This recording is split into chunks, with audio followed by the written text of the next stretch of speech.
Economy matters में खुशामदीद। मैं हूं शाहजेब अहमद। सबसे पहले शामिल करेंगे टॉप स्टोरीज।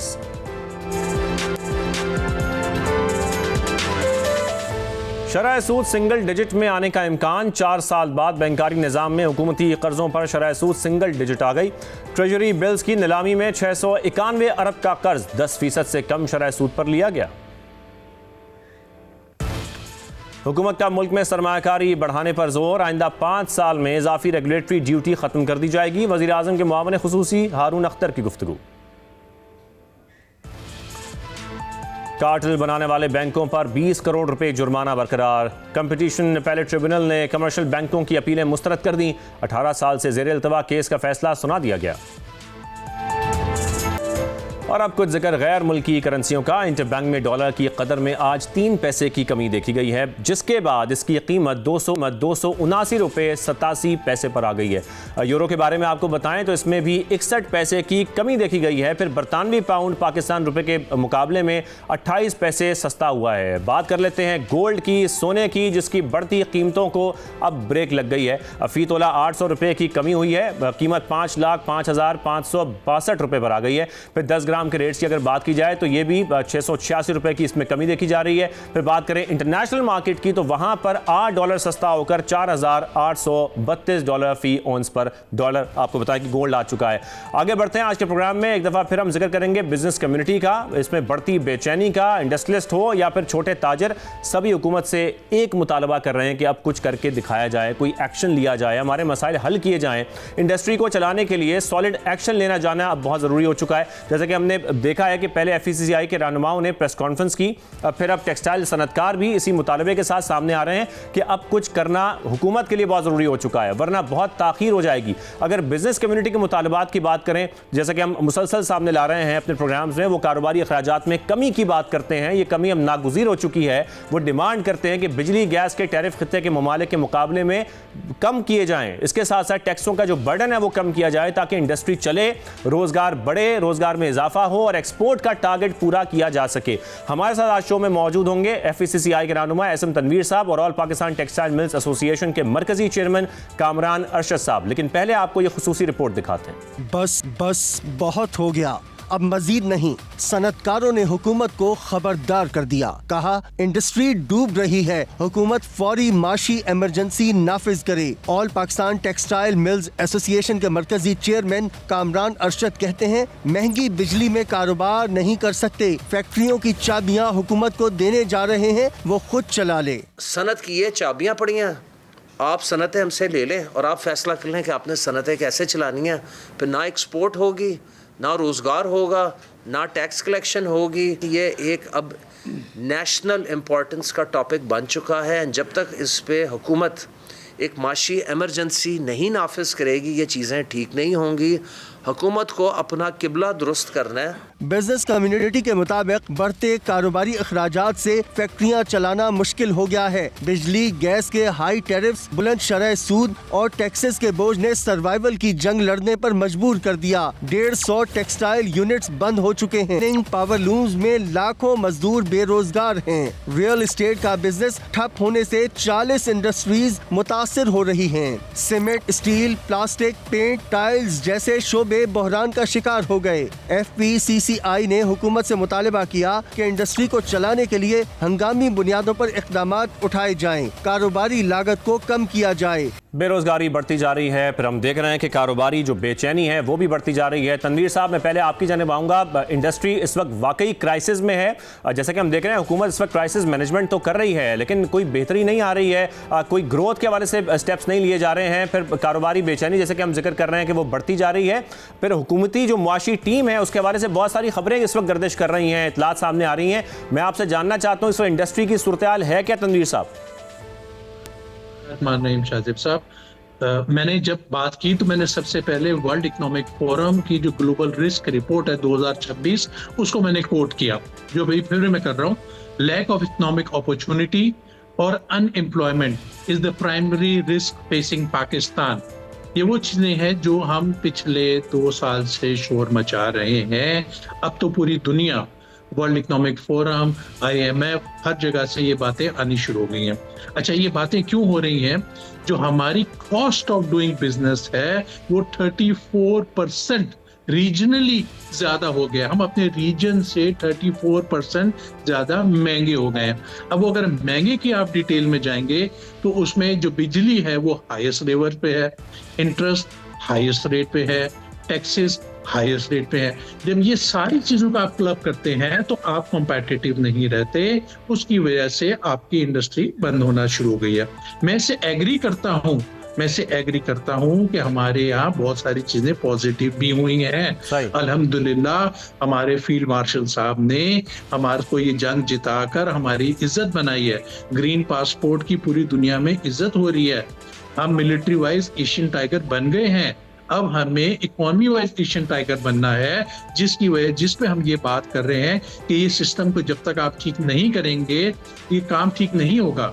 हमारी इंडस्ट्री बंद हो रही है इस वक्त, बड़े यूनिट बंद हो रहे हैं, मल्टीनेशनल कंपनीज मुल्क छोड़ बिल्कुल तनवीर साहब, हमें अब इकोनॉमी का भी एशियन टाइगर, रीजन में भी टाइगर बनना है। कामरान साहब, मैं आपकी जाने आऊँगा। आपकी एक स्टेटमेंट जो कि आपने उसमें कहा कि फैक्ट्रियों को ताला लगाकर हम हुकूमत के हवाले करने जा रहे हैं चाबियाँ। अब क्या वाकई हालात अब इस नहज पर पहुँच गए हैं, मामला इतने ख़राब हो गए हैं कि आपको ये स्टेटमेंट देनी पड़ी? जी, बिस्मिल्लाहिर्रहमानिर्रहीम। सर देखें, हमारा काम है गवर्नमेंट को बावर कराना, और हम बड़ी देर से बावर करा रहे थे कि महंगी तरीन बिजली, खिते की महंगी तरीन बिजली, महंगी तरीन गैस, सबसे ऊंचा शरह सूद एंड सबसे बुलंद तरीन टैक्सेशन के साथ सनत नहीं चल सकती, कारखाने नहीं चल सकते, आपकी एक्सपोर्ट मुतासर होगी। एंड दुनिया में वैसे ही इस वक्त एक स्लो डाउन चल रहा है। अमेरिका चाइना की तजारती जंग चल रही है और दीगर मसाइल हैं, तो और अमेरिका ने बाकी दुनिया के ममालिक पर टैरिफ भी लगा दिया। इस तरह हम पे 19% लगाया, बांग्लादेश और वियतनाम 20% लगाया। तो लिहाजा ऐसे हालात में एक स्लो डाउन आएगा। आप खुदारा बिजली का रेट, गैस का रेट, इंटरेस्ट रेट, टैक्सेशन को बांग्लादेश के, इंडिया के, वियतनाम के, श्रीलंका के लेवल पे लाएं। आप दुनिया का 5वां बड़ा मुल्क है पॉपुलेशन वाइज, लोगों को रोज़गार फराहम करें, सनतकारी का अमली करें, लोगों को काम पे लगाएं ताकि लोगों को रोज़गार मिले, टैक्सेशन जनरेट हो, टैक्स रेवेन्यू जनरेट हो, ज़र मुबादला मुल्क में आए। अगर आप उड़ान पाकिस्तान के तहत $50 बिलियन की एक्सपोर्ट चाहते हैं तो आपको एक्सपोर्ट की सनत की जेन्युइन डिमांड्स को फुलफिल करना पड़ेगा। हम किसी किस्म की सब्सिडी या अननेसेसरी मराहत नहीं मांग रहे, हम सिर्फ वो मांग रहे हैं जो बाकी मुल्कों में, वो भी खत्ते के, मैं कोई यूरोपीय अमेरिका की बात नहीं कर रहा, जो कि इस खत्ते के मुल्कों के पास है, जो एक्सपोर्ट पावर हाउसेस हैं, और उनके मुकाबले में हमारी एक्सपोर्ट माजूर या बिल्कुल कामरान साहब, ये बेसिक डिमांड्स हैं जो कि रिक्वायरमेंट है इस वक्त इंडस्ट्री की। ये डिमांड्स अगर पूरी नहीं होंगी तो इंडस्ट्री रीजनली कैसे कंपैरेटिव होगी?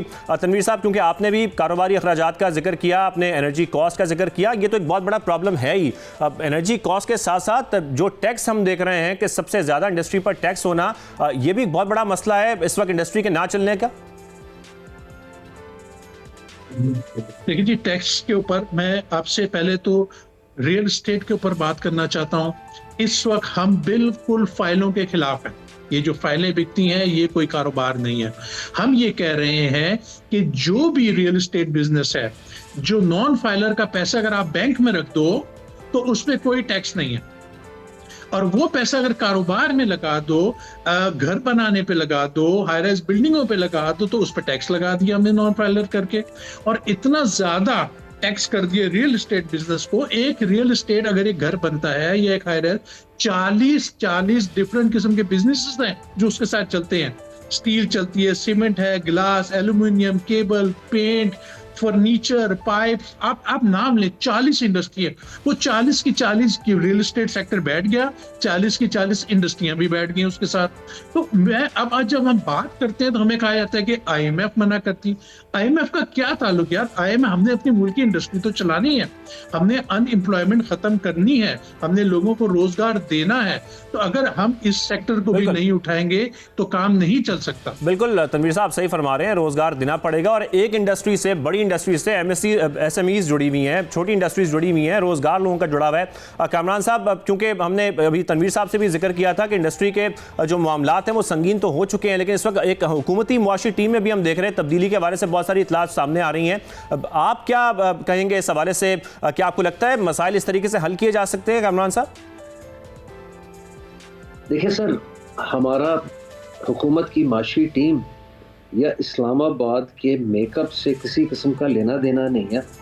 हम सिर्फ ये चाहते हैं कि आप बिजली के रेट से क्रॉस सब्सिडी हटा दें।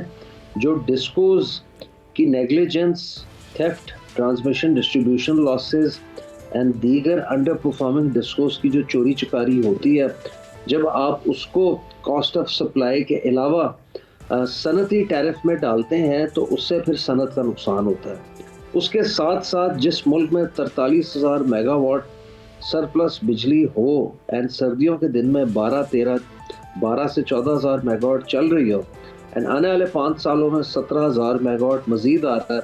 मोमन डैम, दासू डैम, दामिर बादशाह डैम एंड कुछ और थोड़े से डैम्स हैं वो भी आ रहे हैं। तो आपने इस बिजली को लेके किधर जाना है? अगर आप इसको एक regionally competitive and affordable rate पे नहीं बेचेंगे तो ये बिजली का आप करेंगे क्या? लिहाजा हम हुकूमत को ये बावर करा रहे हैं कि नंबर 1, क्रॉस सब्सिडी को ख़त्म किया जाए सनती टैरिफ से, जो कि 103 अरब रुपए है। अगर आप इससे 103 अरब रुपए को ख़त्म कर देते हैं या कहीं और बजट फॉर करते हैं तो 6 से 7 रुपए सनती बिजली कम होती है। डोमेस्टिक सनत, एक्सपोर्ट सनत का पहिया चलता है। दूसरा, दिन के 24 घंटों में से 20 घंटे आप ऑफ पीक टैरिफ चार्ज करते हैं, 4 घंटे पीक टैरिफ चार्ज करते हैं, जिनका 8-9 रुपए का फ़र्क होता है। तो खुदारा ऐसा मुल्क जिसमें आपके पास बिजली सरप्लस हो, वहाँ पे पीक टैरिफ का कॉन्सेप्ट डिफीट हो जाता है, उसका कोई पर्पज़ नहीं रहता। अगर आप ये क्रॉस सब्सिडी ख़त्म कर देते हैं, पीक आवर ख़त्म कर देते हैं, तो मैं काफ़ी पुरुम्मीद हूँ कि आप बिजली को 8 से 9 सेंट के नर्ख के करीब ला सकते हैं, जिससे आपकी सारी मईशत का पहिया ऑल अक्रॉस पाकिस्तान, खाली टेक्सटाइल की नहीं, ऑल अक्रॉस पाकिस्तान चल सकता है। ये कोई इम्पॉसिबल चीज़ नहीं है। क्रॉस सब्सिडी का तखमीना 103 अरब रुपए है। आपका जब दिल चाहता है आप MNA MPA हजरात को सप्लीमेंट्री ग्रांट्स दे देते हैं। कोई भी एक्निक में, ECC में आप नए शाहाना प्रोजेक्ट्स अनाउंस कर देते हैं, जिनका फ़ायदा कोई नहीं होता पाकिस्तान की आवाम को। अगर उन्होंने बेरोज़गार होना है, अगर आपका टैक्स रेवेन्यू कम होना है एंड अगर आपके ज़र मुबादला, यानी कि कामरान साहब आप ये कह रहे हैं कि क्रॉस सब्सिडी अगर ख़त्म कर दी जाए तो 7 से 9 सेंट पर बिजली को लाया जा सकता है। तनवीर साहब, इससे कबल आप IMF का जिक्र क्योंकि कर रहे थे, ये बात तो IMF भी जानता है कि हाई एनर्जी कॉस्ट होगी तो हमारी ग्रोथ लो होगी, और जब ग्रोथ लो होगी तो हमारी जो टैक्स कलेक्शन है वो भी कम हो जाएगी। इस बात से तो IMF भी वाकिफ है। जी सर, मैं तो ये कह रहा हूँ, देखें, हमें मालूम है हम IMF प्रोग्राम के अंदर है, हमने इकोनॉमी को स्टेबलाइज करते करते स्टैटिक कर दिया हुआ है। हमें जब तक कोई सोल्यूशन नहीं निकालेंगे, सोल्यूशंस हैं ऐसे, कोई रॉकेट साइंस नहीं है यहाँ पर, हमें निकलना पड़ेगा, हमें फैसले करने पड़ेंगे। हमारे प्राइम मिनिस्टर साहब इस वक्त सुने पर्सनली इन्वॉल्व हैं और बहुत ज्यादा अपनी टीम से नाराज भी हो रहे हैं कि जल्दी फैसले करो और राइट फैसले करो। तो बट मैं ये कहता हूँ जितना लेट, जब फैक्ट्री बंद हो जाए ना, तो वो फिर लोहे के रेट पे जाकर माल बिक जाता है फैक्ट्री जो है, तो उसको बंद होने से, जो बंद हो गई तो हो गई, वो तो स्ट्रीप हो गई। जो वेंटिलेटर पे, खुदा के वास्ते हम पॉलिसीज बनाएं और उसको लेके आगे चलें। कामरान साहब, जैसा कि तनवीर साहब जिक्र कर रहे हैं ना कि वज़ीर आज़म नाराज़ी का इजहार कर रहे हैं, और हम ये देख रहे हैं कि मुसलसल बिजनेस कम्युनिटी ये मसाइल, हम कोई आज बात नहीं कर रहे हैं, मुसलसल गवर्नमेंट के सामने ये मसाइल रखे जा रहे हैं बिजनेस कम्युनिटी की जानिब से। अब कामरान साहब पर ये शेयर कीजिएगा, कोई अब तक इन इशूज़ पर बात करने के लिए हुकूमती कोई राबता आपसे हो चुका है, हो सका है अब तक, कोई बातचीत आगे बढ़ सकी है कि इन मसाइल को कैसे हल करना है, कोई राबते हुए हैं? जी, हम पावर मिनिस्ट्री के साथ पिछले 1 महीने से 2-3 दफ़ा मिल चुके हैं और पावर टैरिफ को रैशनलाइज करने के लिए, क्रॉस सब्सिडी को ख़त्म या रिड्यूस करने के लिए हमारे दीगर राउंड्स ऑफ डिस्कशन हो चुके हैं पावर मिनिस्ट्री के साथ। फाइनेंस मिनिस्टर साहब की तरफ से रब्ता किया गया था पिछले हफ्ते, पिछले गुजरे जुमेरात को, कि वो मिलना चाहते हैं डावोस जाने से पहले, लेकिन इतने शॉर्ट नोटिस पे 8-9 बंदों को ऑल ओवर पाकिस्तान, कराची, लाहौर, फैसलाबाद, मुल्तान से इकट्ठा करना मुमकिन नहीं था, जो उन्होंने 24 से 48 घंटे की मोहलत दी थी। लिहाजा जब वो वापस आएंगे डावोस से, फिर हम उम्मीद करते हैं कि इंशाल्लाह उनके पास हम एक वफद लेके जाएंगे अपने सारे इश्यूज और रिक्वायरमेंट्स डिस्कस करने। सही, तो देखते हैं कि इंशाल्लाह क्या बनता है। तनवीर साहब, मैं आपसे भी यही जानना चाहता हूँ, क्योंकि आपने जिक्र भी किया वज़ीर आज़म अपनी मुआशी टीम से नाराज़गी का इज़हार भी कर रहे हैं। अब आपकी भी हुकूमती अहदेदारों से मुलाकातें होती रहती हैं, मुसलसल मुलाकातें चल भी रही हैं, लेकिन इसके बावजूद कोई रिज़ल्ट हमें दिखाई नहीं दे रहा है। ये रिज़ल्ट किस तरीके से निकलेगा तनवीर साहब? सर, मेरी हारून अख्तर खान साहब से मुलाकात हुई। वो बहुत ही ग्रेट इंसान है, इस वक्त इंडस्ट्रियल पॉलिसी पे काम कर रहे हैं वो। तो बट बात ये है कि मुलाकात तो 4 महीने पहले भी हुई थी, हमें रिजल्ट चाहिए। मैं कह रहे हैं जल्दी करें फैसला, खुदारा लेट ना करें। दूसरा, मैं आपको एक और इम्पोर्टेंट बात बताना चाहता हूँ, जो आपने मुझसे टैक्स की बात की थी, शायद मैं मिस कर गया था। लास्ट ईयर 11.7 बिलियन रुपीज का हमने टैक्स कलेक्ट किया, 11.7 ट्रिलियन रुपए का, सॉरी। उसमें से हमने 8 ट्रिलियन का इंटरेस्ट पे कर दिए जाके, यानी कि 68% जो हम टैक्स जमा कर रहे हैं वो हम बैंकों को दे रहे हैं। जब सीपीआई इंडेक्स आपकी 2.7 आ गई दिसंबर की, तो हमने 10.5% इंटरेस्ट क्यों रखा हुआ है? इतने हाई रेट पे इंटरेस्ट पे जो हमारी हुकूमत है वो जाकर आगे उधर पैसे दे देती है बैंकों को। दूसरी बात है, जब इतना हाई रेट है, 2022 तक जब से पाकिस्तान बना है, वब से लेके 2022 तक बैंकों में 21 ट्रिलियन रुपए डिपॉजिट था। 2022 से लेके अब तक बैंकों में 36 ट्रिलियन का डिपॉजिट हो गया, यानी कि 15 ट्रिलियन रुपए ज्यादा हो गया। ये पूरी कौम क्या सूदी हो गई है? कौम ने पैसा बैंक में लगा दिया है, बैंक में उसको 10% मिल रहा है, काम करने की जरूरत नहीं है। तो ये ना डबल वे में जो इंटरेस्ट हुआ है, एक तो जो कलेक्ट कर रहे हैं हमारे से टैक्स, वो हम जाके हमारी हुकूमत सूद में दे रही है। उसके बाद कौम भी पैसा नहीं लगा रही, वो बैंक में रख के वो घर में उनके पैसे आए थे, वहाँ कमाना शुरू हो गई है। बिल्कुल बिल्कुल। कामरान साहब, मैं आखिर में अपने पहले सवाल की तरफ आ जाऊंगा कि अगर मामला ऐसे ही चलते रहे तो फिर जो आपकी जानिब से एक कदम उठाया गया, एक बात कही गई कि फैक्ट्रियों को हम ताले लगा देंगे, हुकूमत को चाबियां दे देंगे, क्या यही वाहिद ऑप्शन रह जाएगी फिर? देखें, हमें पूरा यकीन है कि आप जैसे जर्नलिस्ट सोशल मीडिया के, प्रिंट मीडिया के, इलेक्ट्रॉनिक मीडिया के हमारी आवाज़ बनेंगे एंड हमारी इस मुहिम को, हमारे जायज़ और हक हलाल के मुतालबात को हुकूमती क्वार्टर्स तक पहुंचाएंगे।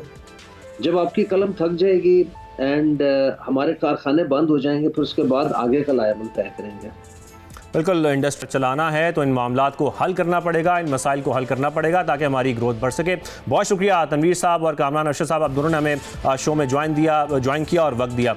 आज के लिए इतना ही, इजाज़त दीजिए, अल्लाह हाफ़िज़।